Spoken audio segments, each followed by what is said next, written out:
I've been black the whole of my life. Growing up in the UK has been hard.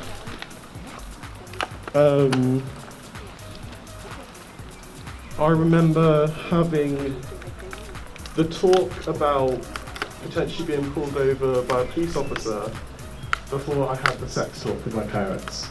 And by the way, this is my dad right here.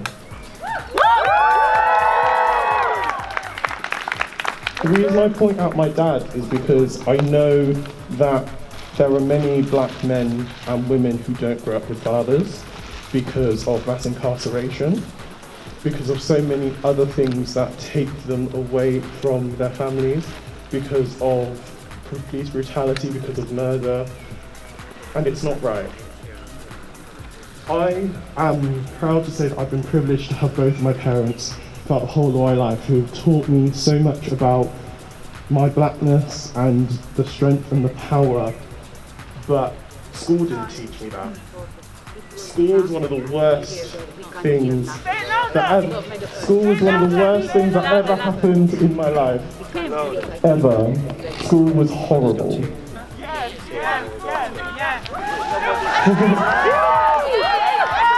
And the reason why it was horrible was not just because of the students, not just because of the teachers, but because of the institution. I was around in a place where I could count the amount of black people on my hand. And on top of that, I could count the amount of dark-skinned black people within 3 fingers. And you could point us out so easily. And teachers would so easily just either mix up our names because, we look the same, or would accuse you of doing something that someone else did because you look the same. Louder, come on! And that hurts. And it goes way deeper than it just being a kid running across the school and you thinking that, he stole someone's pencil case. Because that same mentality goes to the same people who will abuse their white privilege to call the police and say that this man has raped me, when they haven't. And that's wrong. Shameful! It's wrong, it's disgusting. Disgraceful and shameful! My skin colour should not be my death sentence.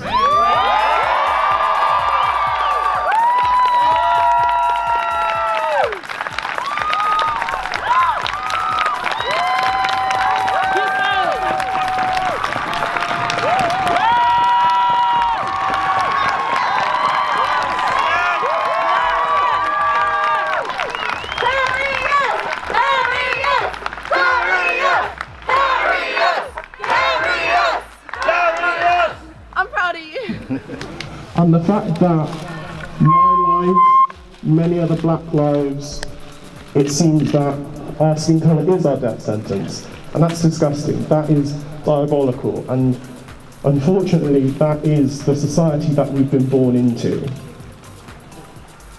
There are 2 ways that I believe that we are going to get to a better place. The first one is things like this, where I can feel right now the amount of love that is here right now.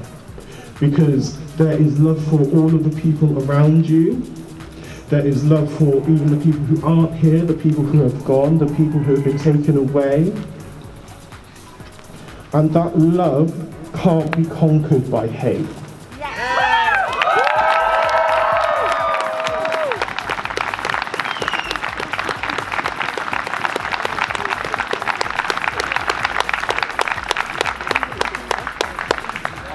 Every single life that they take, as painful and as horrible and as disgusting as it is, we need to continue to pull together in love.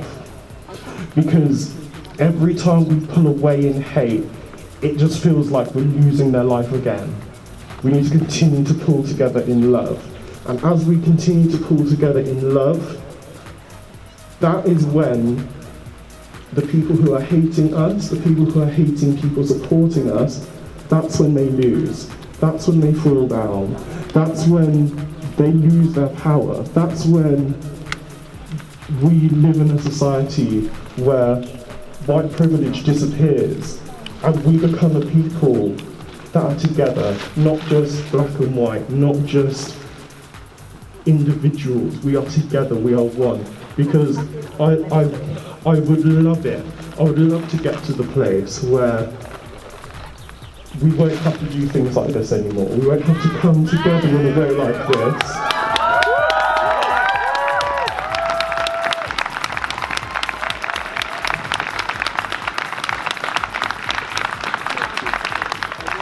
I would love it to get to a place where we can live our everyday lives and we are not judged by the colour of our skin. You don't just look at someone, you don't just look at a black guy in a hoodie and think, oh, is it going to mug me? Or you walk down the street or you see a black girl and she's having a conversation and you're like, oh, she's a bit loud.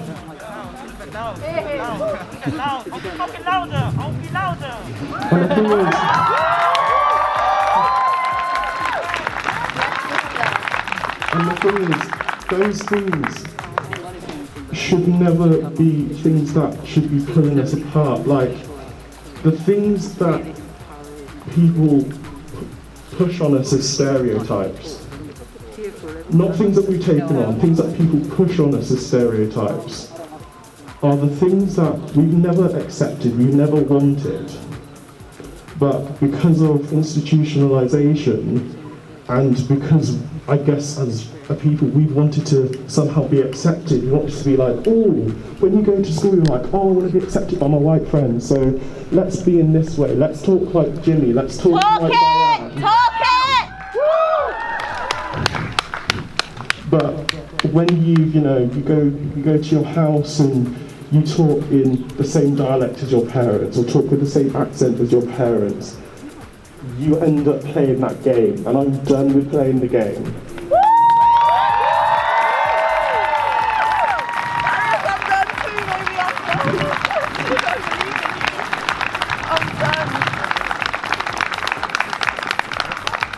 If you don't like me now, you ain't gonna like me ever. I am me, I am black, I am proud, I am weird, I am crazy, I am happy, I'm a dancer, I write, I speak, I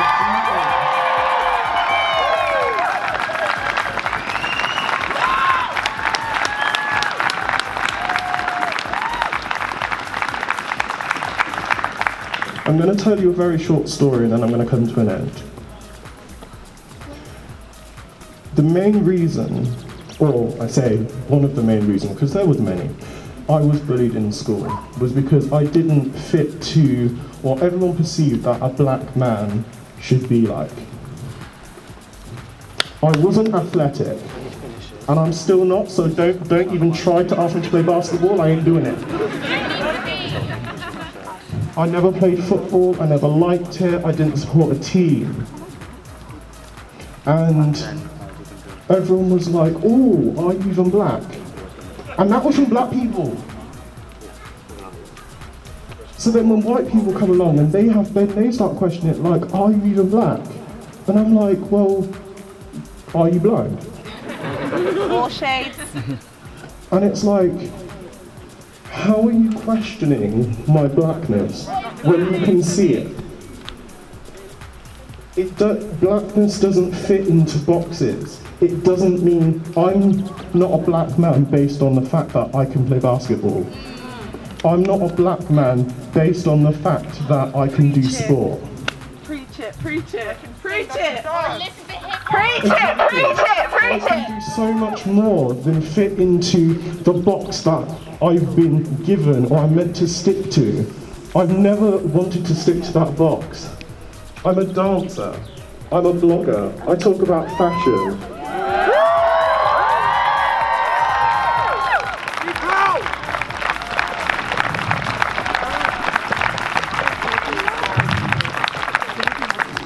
And Do you know what the greatest thing about all of the bullying that I received is that pushed me in such a way to make sure that me, everyone around me, my parents, friends, families, black brothers, black sisters, would never have to go through what I went through in school. I have now, along with my parents, I have performed in Los Angeles, I've performed in Monaco.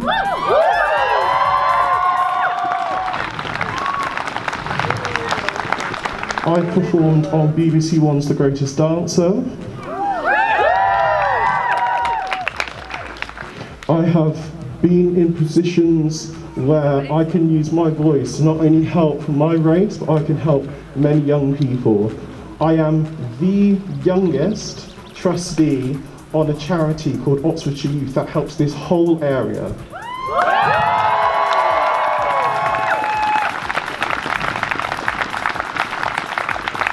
On top of that, I'm the only, not only black person, I'm the only person of colour on this trustee board.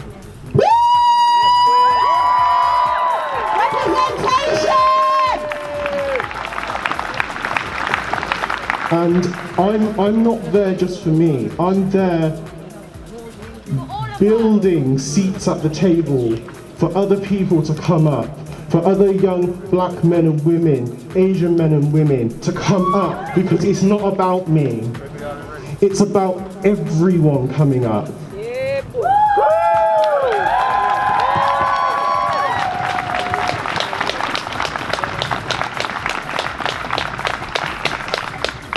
And I'm just going to end by saying that I love you, God loves you, God bless you, keep fighting the good fight.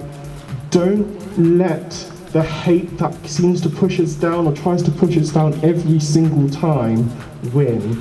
Love is greater than all of that. And when we stand in unity just like this, love will prevail, and it always will. Thank you.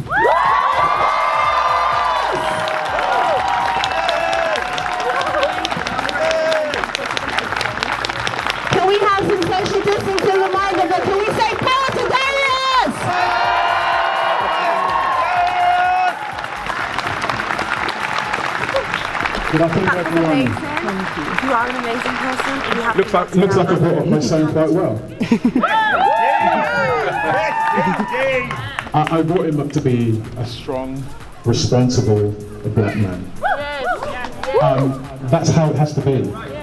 From when he was little, I said you have to work twice as hard as everybody else to become great. It's just something we had to do. And the thing is, the more you push us down, guess what? We get back up. We get back up. We always get back up stronger. Like air we rise. So no matter what anybody says to you, whatever everybody does to you, you can be stronger. You can be stronger every time. Now, my name is DJG. I've played all the places Darius was talking about. I've DJ'd at the Oscars. I've DJ'd at the Golden Globes. I've DJ'd at Monaco Film 3. I'm not saying that to show off. I'm saying that because as a black man, there's nothing I can't do. And I want to use that as an example to every one of you, whether you're black or white, whatever colour. If you set your mind to something, you can do it. Black people has made so much massive strides in this country and the world. And that has to be celebrated. That has to be really, really celebrated. Black women, any black women here? One of the best black women I know in my life is my mother. Right? Some of you may have seen her. She brought me up to be a strong black man. Some of you may have seen her on different TV programs. She's the lady who runs the soup kitchen down on County Road. She's known as Ma Smith, right? been running it for 30 years.